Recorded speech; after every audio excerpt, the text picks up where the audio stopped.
You know, sometimes life hits you so hard it steals your voice, and no amount of money or power can bring it back. That's what happened to my little girl, Emma, just 6 years old, silent as a shadow since the car crash that took her mom 3 years ago. I'm Jack Harper, a tech exec from Seattle, and I thought I could fix anything, build a company, close a deal, make the world bend to my will, but I couldn't fix Emma, and that broke me in ways I didn't know a man could break.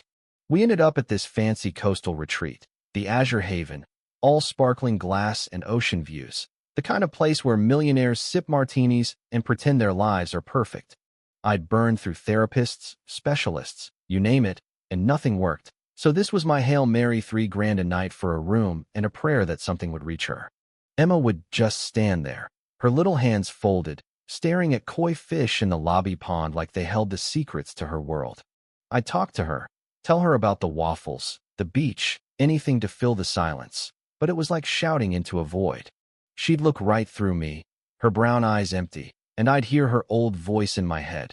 Daddy, look at the stars, back when she'd tug my sleeve and giggle. That was gone now, and I was drowning in it.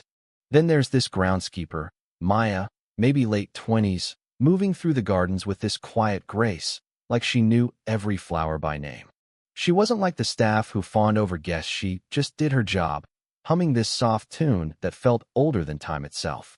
One morning, Emma spots this blue origami crane Maya left on a bench, and for the first time in years, she actually picks it up, holds it like it's treasure.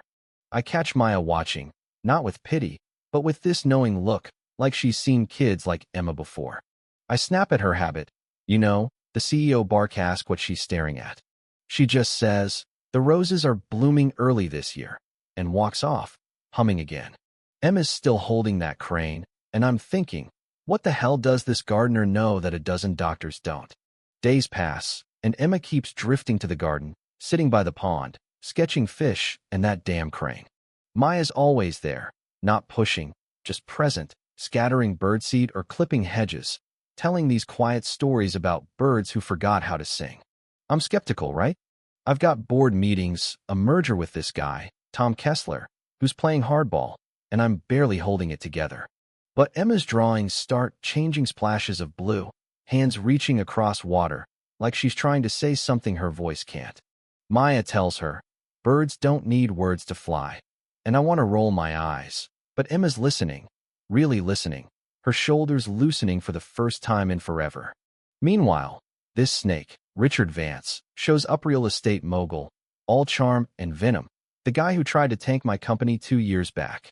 He's at the retreat, hosting some charity gala for children's futures, but I know it's a front to mess with my merger. He corners me in the lounge, smirking. "Jack, tough times, huh? Heard your daughter's quiet these days." It's a gut punch, using Emma like that, and I'm ready to deck him, but I keep it cool, say, "Worry about your own deals, Richard." He just laughs, all teeth, like he knows something I don't. Things escalate when Emma starts spending more time in the garden. One morning, a flock of starlings sweeps through, hundreds of them, shimmering like a living painting. Emma's standing there, arms out, and she whispers, "Daddy." One word, soft as a breeze, but it's everything. I'm on my knees, tears burning, and Maya's there, saying, "Let it be hers, Jack, just hers." I drop my phone, forget the urge to record it for the shrinks. For once, I just sit with her, watching the birds, feeling the world shift. Then Richard's gala hits. He's up there, all tuxedo and fake tears, talking about trust and helping kids, when he flashes a photo of a burned-out building, Maya in the foreground, ash-streaked, from 5 years ago.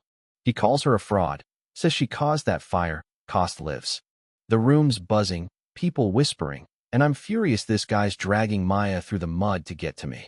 But Maya walks in, calm as ever, takes the mic, and says, "Let me tell you the rest." She lays it out. Vance's building had broken alarms, locked exits, 19 violations ignored. She was a teacher then, ran in to save a kid, Lucy, who's now 14, standing in the back, nodding. Maya's voice doesn't waver. I didn't sign his hush money. I told the truth. The room's dead silent.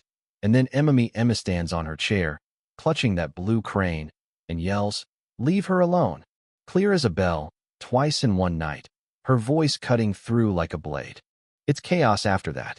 Lucy speaks up, says Maya saved her life, stayed with her through months of silence. Someone pulls up records Vance's charity's a scam, his company's under investigation. He's escorted out, sputtering, his empire crumbling by morning. Emma's still standing, fierce, and I'm holding her, whispering, "You're so brave, kiddo." She says, "Maya needed me," like the bird in her story. Weeks later, the garden's different part of a program Maya runs now for kids like Emma, kids who've lost their voices to pain. She's still a groundskeeper half the time, says it keeps her grounded. Emma's talking more, not always, but enough, sketching birds with blue wings that look like her mom's old scarf. Not a weight anymore, but part of her flight. I've stepped back from work, started a foundation for trauma programs, with Maya Consulting. The merger's solid, Kessler's on board, and Vance? He's facing charges, his assets funding the very kids he tried to exploit. Sitting here now, watching Emma feed the koi, humming Maya's tune, I'm learning silence isn't the enemy, it's just another language. The garden taught us that, and Maya, who saw what I couldn't.